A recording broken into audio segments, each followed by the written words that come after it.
राजस्थान के हनुमानगढ़ जिले में हुई थी, जहाँ के रीति रिवाज कुछ पुराने और अजीब थे, जिस बारे में अभी रोहिणी को पता नहीं था।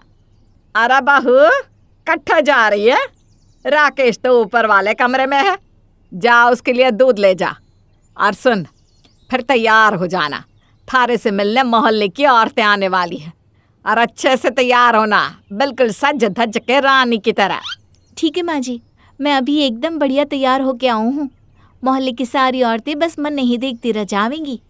हाँ हाँ, जा अब तैयार हो जा। रोहिणी अपने कमरे में जाती है, जहाँ उसका पति राकेश अखबार पढ़ रहा था। ये लीजिए थारे वास्ते दूध, गर्मा गर्म है, पी लीजिए।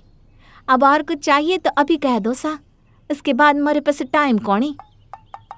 अरे क्या बात है, गनी बिजी लगे हैं। और खुशबी, क्या बात हो गई ऐसी तो, जो तू इतना चहक रही से? कोई लॉटरी लगे है क्या?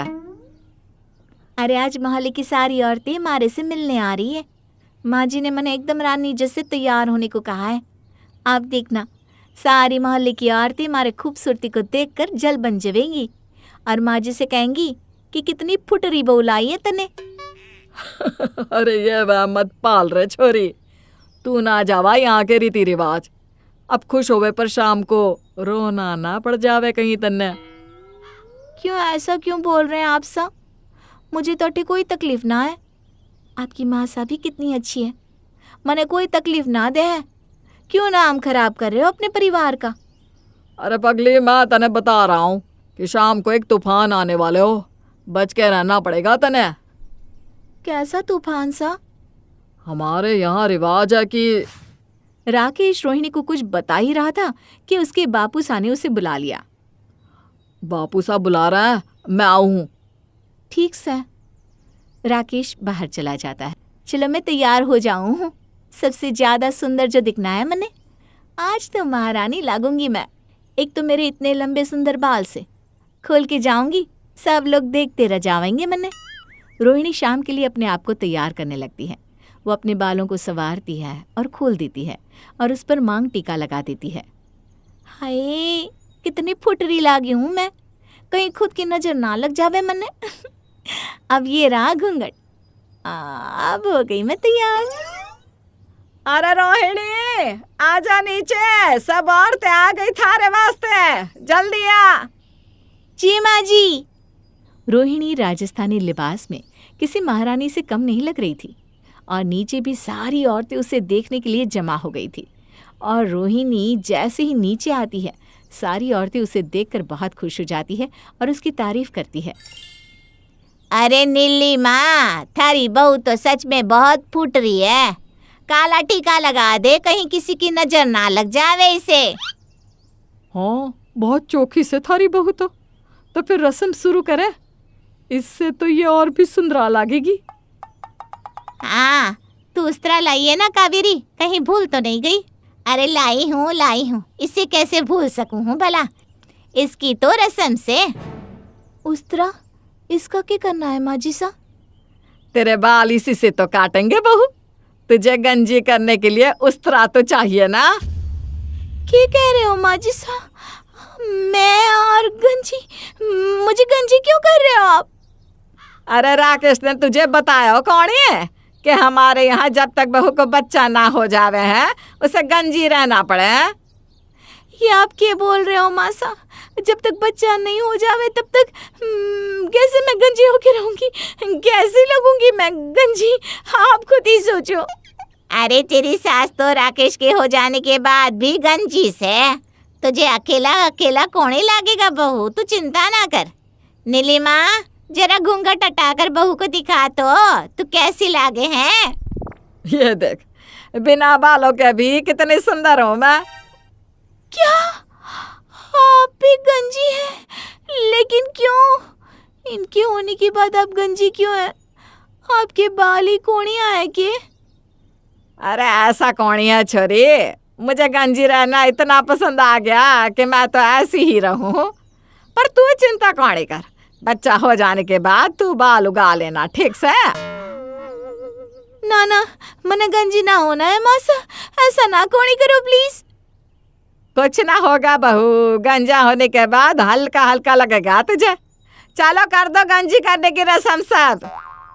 रोहिणी को आखिरकार गंजा होना पड़ा और गंजे होने के बाद जब वो कमरे में आती है तो अपने पति पर चिल्लाती है, अरे जब मैं सुबह से इतना तैयार हो रही थी तभी आप बोल कौन ही सको है कि तुझे गंजी होना पड़ेगा। मारे इतने सुंदर बाल काट दिए सबने। मेरे बाल। मैंने कहा तो था तुझसे, इतना खुश कौन ही हो, तूफान आने वाला है शाम के। पर ये थोड़ी ना बताया था कि तूफान में मारे बाल ही उड़ जावेंगे। अरे सत्यानाश हो सबका, मारे सोने जैसे बाल उड़ा दिए। अरे आ जावेंगे, तू चिंता कौन ही कर। रोहिणी भी अब अपनी सास की तरह गंजी हो चुकी थी, पर उसे इस बात पर बहुत शर्म आ रही थी। एक दिन जब पास की कुछ बहुएं उसके घर आई तब, अरे तने भी गंजी कर दिया के?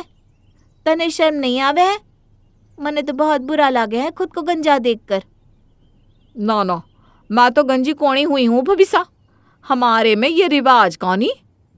हाँ, ऐसा अजीब रिवाज मारे ससुराल में ही हो सके हैं। आपको तो खुश होना चाहिए भाभी सा, आपको इतने लंबे बाल बार बार कौन ही धोने पड़े हैं। सर पे घूंघट करने के वक्त अच्छू भी नाड़े हैं, बालों को संवारने का झंझट ही नहीं। बाल कौन ही मतलब खर्चा आधा, हमको तो सब करना पड़े हैं। बाल इतने रूखे हो गए हैं कि झाड़ू भी इनसे अच्छा लागे। रोहिणी को प्रिया की बातें सही लग रही थी। आज वो अपनी सास के पास आती है और कहती है, माँ जी सा आज मेरे सर पे चंपी कर दो, सर एकदम हल्का हो जाएगा। ठीक से, पर पहले तू मेरे सर पर चंपी कर दे, फिर मैं तारे सर पर कर दूँ। ठीक से, आओ बैठो अठे। कितना मजा आवे है, सर एकदम बिना बालों के हल्का हल्का लागे है। हाँ ये बात तो माँ जी सा है, गंजे रहने में फायदे तो बड़े से। पर तना तो गंजी रहना पसंद कौन है, तो अब क्या हो गया? अब मने गंजे रहने के फायदे पता चल गए से। ना बालों को धोने का टेंशन, ना संवारने का, ना कटवाने का, ना कलर करवाने का, और ना इनके रूखे होने का। टाइम के साथ पैसे भी बच जावे हैं और घूंघट भी आराम से टिक जावे हैं। रोहिणी को अब गंजे रहने में मज़ा आने लगा था और 2 साल में उसका बेटा भी हो गया था, पर फिर भी वो अपने बाल नहीं बढ़ा रही थी, जिस पर मोहल्ले की औरतें उससे सवाल करने लगी। अरे अब तो तने बच्चा भी हो गया बहू, अब क्यों गंजी बन के घूमे है फिर? अरे काकी सा, गंजी रहने का भी अपना ही मजा है। बच्चे बाल भी नहीं खिंच पाते, आपका चश्मा देखो आसानी से टिक जाता है ऊपर, और ज्यादा खर्चा भी कौन ही है इसमें। हे मारा ठाकुर जी, ये तो बिल्कुल अपनी सास जैसा बोले हैं, दोनों एक जैसी ही निकली, गंजी सास वैसी गंजी बहू। अरे काकी साहब, मैं तो कहूँ आप भी एक बार बंजी बांकी को देखो, मजा ही आ जावेगो। अरे मने माफ कर, मने काम याद आ गया है। अरे कावेरी भाग जाती है। रोहिणी और नीलिमा को अब हर मोहल्ले में लोग पहचानने लगे थे। जिनको भी उनसे कुछ काम होता तो ऐसा कहते कुछ, अरे वही ना, गंजी सास बहू की जोड़ी के बारे में पूछो है ना, वो गली नंबर 4 में रहते हैं। अरे नालायक, सारी रात बाहर आवारागर्दी करता है और दोपहर तक सोता रहता है। क्या माँ, इतना अच्छा सपना देख रहा था, बस मैं करोड़पति बनने ही वाला था कि तुमने मुझे जगा दिया। देख लेना, one day I will be a king.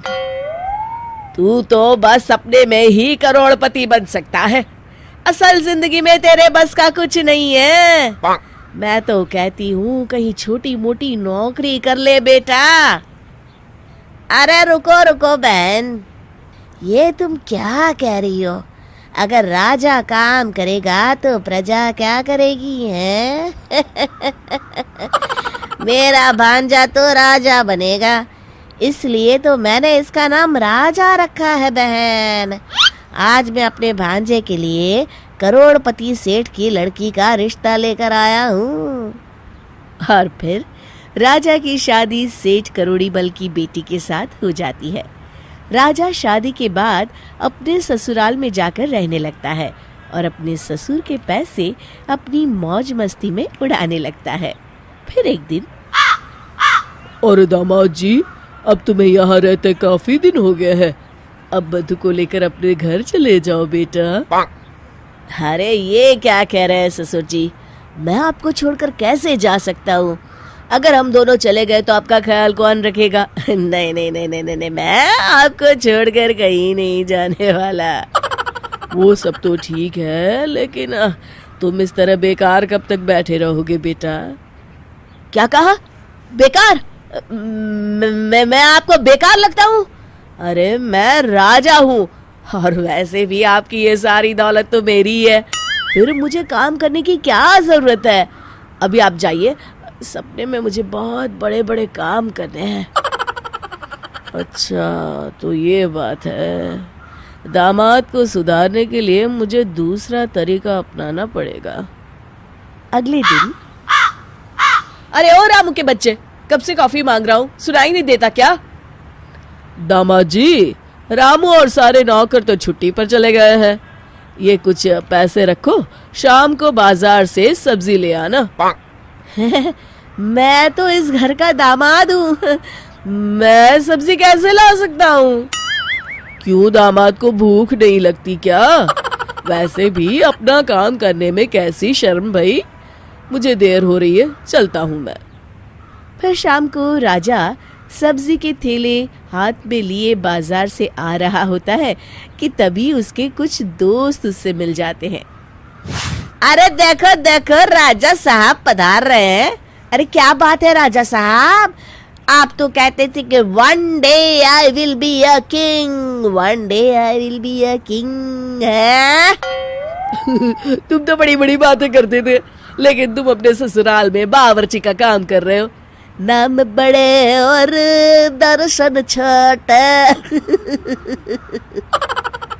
राजा शर्मिंदा होकर वहां से चला जाता है। अगले दिन से करोड़ीमल राजा से घर के सभी काम करवाने लगते हैं।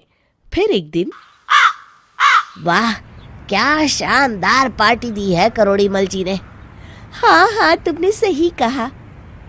तभी राजा हाथ में कोल्ड ड्रिंक के ग्लास लिए उनके सामने आता है। Excuse me. क्या बात है, ये नौकर तो अंग्रेजी भी बोलता है, बहुत पढ़ा लिखा दिखाई देता है। करोड़ीमल जी ने तो अपने यहाँ छोटे मोटे कामों के लिए भी पढ़ा लिखा नौकर रखा है। तभी एक आदमी कहता है, अरे ये कोई नौकर नहीं, बल्कि सेठ करोड़ीमल का निकम्मा दामाद है, जो यहाँ बैठा मुफ्त की रोटियां तोड़ते रहता है। राजा को ये बात बहुत बुरी लगती है और वो नाराज होकर वहां से चला जाता है। अगली सुबह, चलो मधु, आज से हम मेरे घर में रहेंगे, आज से मैं अपनी मेहनत से पैसे कमाऊंगा। क्या आप सच कह रहे हैं? वाह दामाद जी, अब तुम्हें अपनी जिम्मेदारी का एहसास हो गया है, यही तो चाहता था मैं। और इस तरह राजा अपनी पत्नी के साथ एक नई जिंदगी की शुरुआत करने लगता है। अरे तुम औरतें अपने आप को समझती क्या हो? घर के छोटे मोटे काम करके हम मर्दों की बराबरी कर लोगी? हाँ, भूल जाओ। अच्छा, आप इस गलतफहमी में जी रहे हैं? मुझे तो पता ही नहीं था। हम औरतों का काम आपको इतना आसान लगता है? तो ठीक है, सिर्फ एक दिन के लिए मेरी जिंदगी जी कर दिखाइए। सुधा की बात सुनकर कपिल सोच में पड़ जाता है। इतना क्या सोच रहे हैं? सिर्फ एक दिन की बात है, 24 घंटे कुछ भी नहीं है। अरे नालायक, हाँ मत बोलना वरना फंस जाएगा। अरे माँ, इतनी कौन सी बड़ी बात है जो आप इस तरह की बातें कर रही हो? और सुधा, तुम तो नायक फिल्म के अमरीश पुरी की तरह मुझे चुनौती दे रही हो। ठीक है, मैं एक दिन के लिए तुम्हारी जिंदगी जी के देखूंगा। अरे ये क्या कर दिया? ठीक है, कल आप मेरी जगह घर संभालेंगे। सुबह ठीक 5 बजे सुधा कपिल को नींद से जगा देती है। अरे क्या हुआ भाग्यवान, इतनी रात को मेरी नींद क्यों खराब कर रही हो? भूल गए, आज आपको घर संभालना है।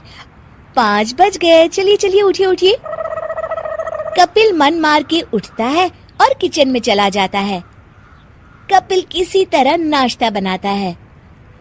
अरे मर गया रे, नाश्ता बनाने में ही मेरी हालत खराब हो गई। अभी तो बहुत काम पड़े हैं। कपिल का बनाया हुआ नाश्ता खाते ही घर के सब लोग मुंह बना लेते हैं। अरे नालायक, इसे तू नाश्ता कहता है? पराठे आधे कच्चे आधे पक्के, अब तू ही बैठ के खा इसे। इतनी मेहनत से बनाए नाश्ते की बेइज्जती देख कपिल को मन ही मन बहुत गुस्सा आता है। अरे खड़े खड़े क्या सोच रहे हैं पिताजी, जल्दी करिए, मुझे स्कूल के लिए देर हो रही है। कपिल अपने बेटे को स्कूल पहुंचाता है। पिताजी, ठीक 12 बजे मेरी छुट्टी हो जाएगी, आप वक्त पे मुझे लेने आ जाइएगा।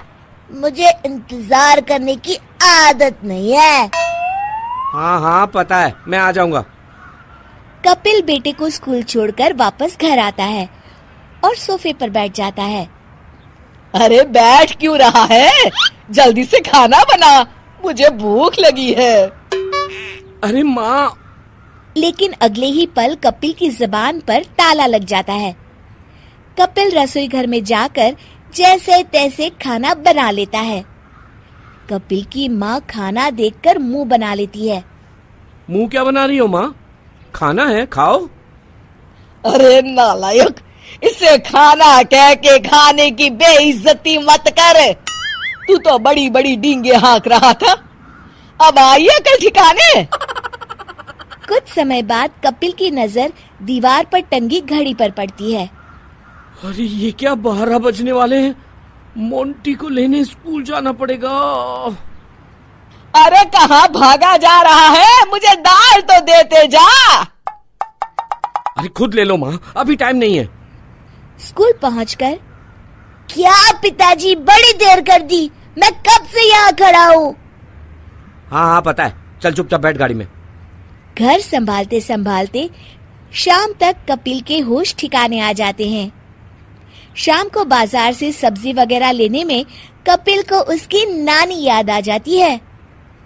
अरे क्या साहब, इतनी देर से खड़े मेरी सब्जियों को घूर रहे हैं। आपको कुछ लेना है तो लो, वरना बेकार दुकान के सामने भीड़ मत लगाओ। अरे आप इतनी बदतमीजी से कैसे बात कर सकते हो? देखते ही देखते कपिल की सब्जी वाले से लड़ाई हो जाती है। फिर कपिल मुंह लटकाए घर लौटता है। अरे इतनी देर कहाँ थे कपिल? पिताजी, सब्जी में क्या लाए हैं? मुझे पनीर की सब्जी खाना है, पनीर की। अरे अब पनीर कहाँ से लाऊं? जो घर में है वो चुपचाप खा लो, बेकार की जिद मत किया करो। नहीं नहीं नहीं, मैं कुछ नहीं जानता, मैं सिर्फ पनीर खाऊंगा, पनीर। कपिल मोंटी की जिद के आगे मजबूर होकर दोबारा बाजार जाके पनीर खरीद लाता है। आखिरकार रात के 10 बज जाते हैं और सुधा घर पर आ जाती है। सुधा को देख मानो कपिल के कंधे से कोई बोझ उतर गया हो। अरे सुधा, अच्छा हुआ तुम आ गई। आज मुझे पता चल गया कि घर की औरत की जगह कोई नहीं ले सकता। मैं एक दिन घर नहीं संभाल पाया और तुम इतने सालों से बिना किसी शिकायत के घर संभाल रही हो। मुझे माफ कर दो सुधा। ये अब क्या कह रहे हैं जी? पति पत्नी दोनों गाड़ी के 2 पहिए हैं और दोनों का दर्जा समान है। सरला की बहू शैली और सरला दोनों ही मोटी होती हैं। एक दिन टीवी के सामने दोनों एक खूबसूरत पतली दुबली छरहरी मॉडल को देखते हैं। तभी शैली कहती है, काश मैं इसके जैसी दुबली पतली होती तो कितनी सुंदर लगती। तभी सरला भी बोल पड़ती है, हाँ बहू, सच ये तो बहुत ही दुबली पतली है, काश मैं भी इसकी तरह दुबली होती। अरे बस करिए माँ जी, बुढ़ापे में सठिया गई हैं क्या? अब दुबला पतला होकर आपको कौन सा ब्यूटी कॉन्टेस्ट जीतना है? क्यों, इस उम्र में क्या रखा है? ऐसे तो तू भी शादीशुदा है, तुझे कौन सी दूसरी शादी करनी है पतला होकर? दोनों सास बहू बस एक दूसरे को कोसने लगते हैं, लेकिन सरला को एहसास होता है कि वो शैली की तरह जिम नहीं जा सकती, क्योंकि लोग क्या कहेंगे। वहीं शैली को तो धुन सवार हो जाती है कि वो किसी भी तरह अब पतली होकर ही रहेगी।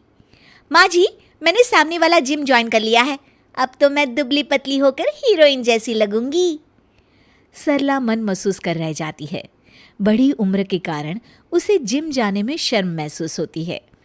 लेकिन सरला को एक आइडिया आता है। वो किसी न किसी बहाने से शैली से जिम की बातें पूछ ही लिया करती थी। ए मोटी, आज तो तुझे बड़े पसीने आ रहे हैं। लगता है खूब एक्सरसाइज की है। हाँ, आपको क्या पता कितनी मेहनत करनी पड़ती है जिम में। ट्रेडमिल पर चल चल कर तो मेरी कमर ही टूट गई। कमर नहीं, कमरा बोल, कमरा। अरे कहीं मशीन ही ना तोड़ दे तू। बस भी करिए, जैसे खुद की फिगर तो शिल्पा शेट्टी वाली है जो मुझे ताने दे रही हैं। साफ साफ कह रही हूँ माँ जी, मुझे ताने देने बंद कर दीजिए। एक दिन मैं आपको छरहरी बन कर दिखाऊंगी। हाँ, क्या कह रही थी? ट्रेडमिल? ये कौन सी मिल होती है? मील नहीं होती, जैसे समझो लंबे लंबे रास्ते हैं और चलते ही जाना है, चलते ही जाना है। जैसे पार्क में देखो सुबह सुबह लोग कैसे वॉक करते हैं, बस उसी तरह का है। सरला शैली की बात समझ जाती है और रोज़ सुबह शाम ताज़ी हवा में घंटों वॉक करती है। शैली जिम में जाती, अपने 4 फोटो खींचती और लोगों से गप्पे लड़ाती, घर आकर खाती और सो जाती। तो वहीं सरला नियम से वॉक करती, जिससे शैली में तो नहीं लेकिन सरला पर फर्क दिखने लगता है। एक दिन शैली पैर पकड़कर बैठी होती है। अरे क्या हुआ पैर में?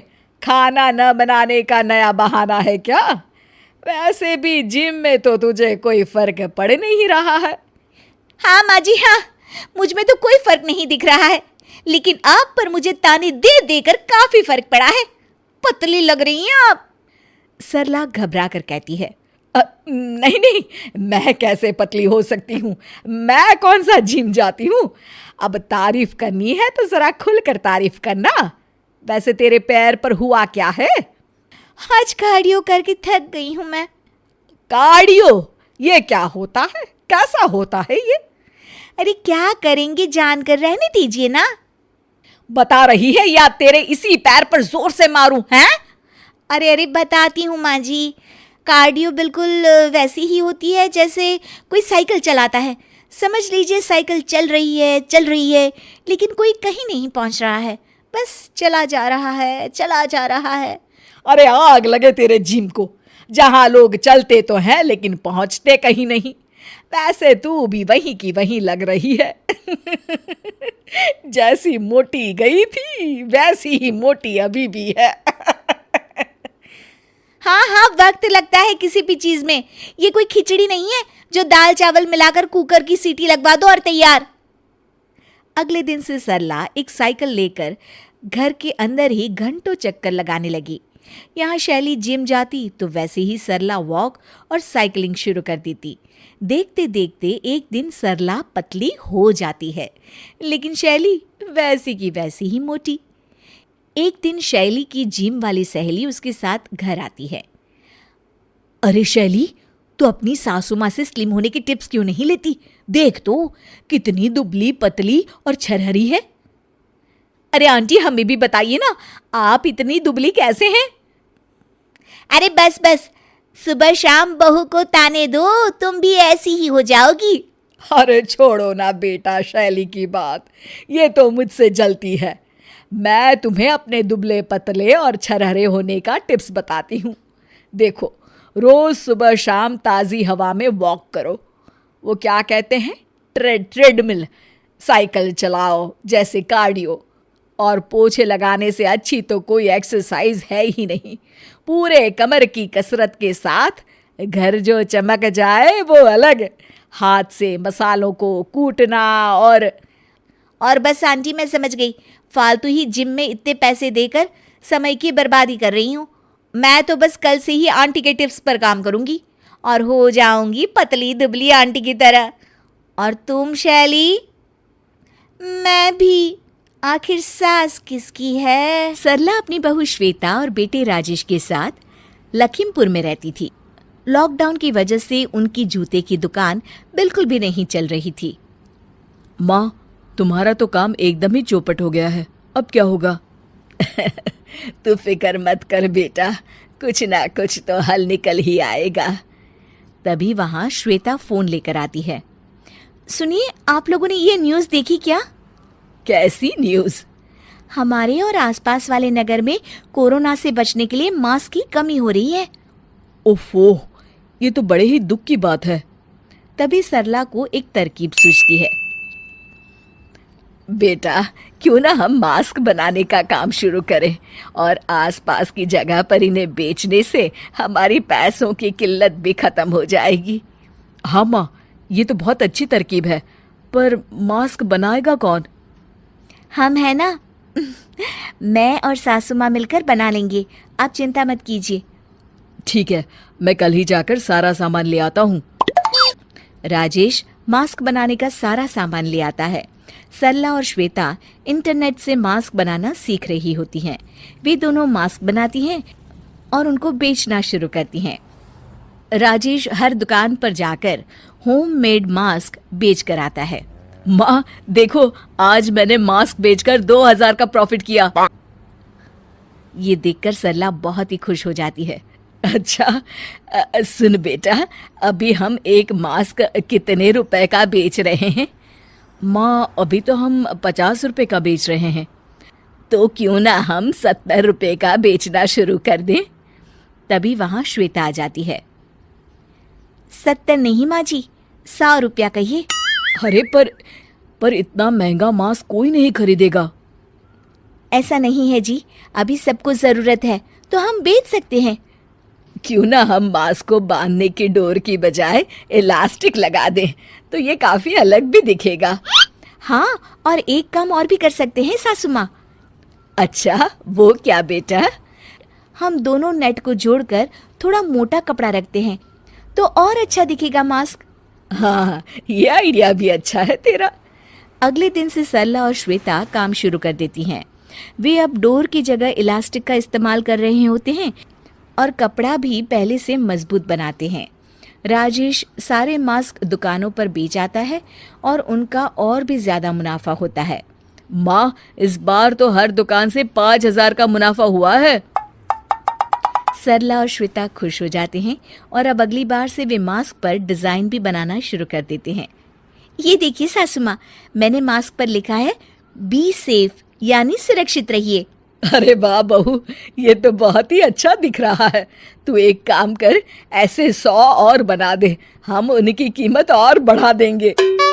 राजेश डिजाइनर मास्क भी आसानी से बेच पाता है और उन्हें उनसे काफी मुनाफा भी होता है। धीरे धीरे करके सरला और श्वेता सिर्फ डिजाइनर मास्क बनाना ही शुरू कर देती हैं और उन्हें उनसे काफी मुनाफा हो रहा होता है। एक दिन कुछ दुकानदार कह रहे थे कि हमारे मास्क अमीर लोग तो खरीद पा रहे हैं, पर गरीब लोगों के पास इतने पैसे नहीं होते कि वो खरीद पाए।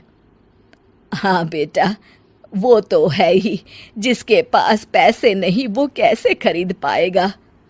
हाँ माँ, पर अगर हम कुछ साधारण मास्क की कीमत कम कर दें तो?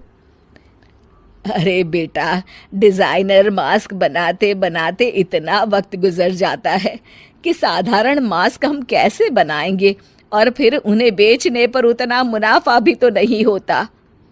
पर सासू माँ, बराबर कुछ नहीं बहू, बिजनेस पर ध्यान दो बस। ये बात श्वेता को बिल्कुल चुभ जाती है। एक दिन वो मास्क बना रही होती है और उसके पास एक वायरल वीडियो आता है। वीडियो देखते देखते उसकी आंख में आंसू आ जाते हैं। अरे बहू, क्या हुआ? रो क्यों रही हो? ये देखिए ना सासू माँ, ये वीडियो आया है। देखिए तो कितने गरीब लोग अपने घर जाने के लिए पैदल ही निकल गए हैं। उनके पास खाने तक के पैसे नहीं है और बिना किसी सुरक्षा के वे लोग जा रहे हैं। वीडियो देखकर सरला की आंखों में भी आंसू आ जाते हैं। हम पैसों के लालच में इतने अंधे हो जाते हैं कि गरीब की तकलीफ तो दिखती ही नहीं। हाँ मम्मी जी, हमें कुछ करना चाहिए। वे दोनों पूरा दिन ढेर सारे मास्क बनाते हैं और उन्हें पैक कर देते हैं। राजेश शाम को आता है तो देखता है कि 5 बड़े बड़े डिब्बे रखे होते हैं। अरे माँ, इन डिब्बों में क्या है? इनमें गरीबों के लिए मास्क है बेटा। जा तू और दुकानदारों से बात कर, और सड़क पर जो गरीब जाता हुआ दिखे ना, जिसने मास्क ना पहना हो, उन्हें ये मुफ्त में दे देना। ये तो आप दोनों ने बहुत अच्छा काम किया है माँ। मैं कल नहीं अभी ही जाता हूँ। सरला और श्वेता ने ये सीखा कि इस मुसीबत के वक्त जरूरतमंद की मदद करना सबसे बड़ा धर्म है। व्यापार से कहीं ऊपर है इंसानियत, जो कि हमें कभी नहीं भूलनी चाहिए।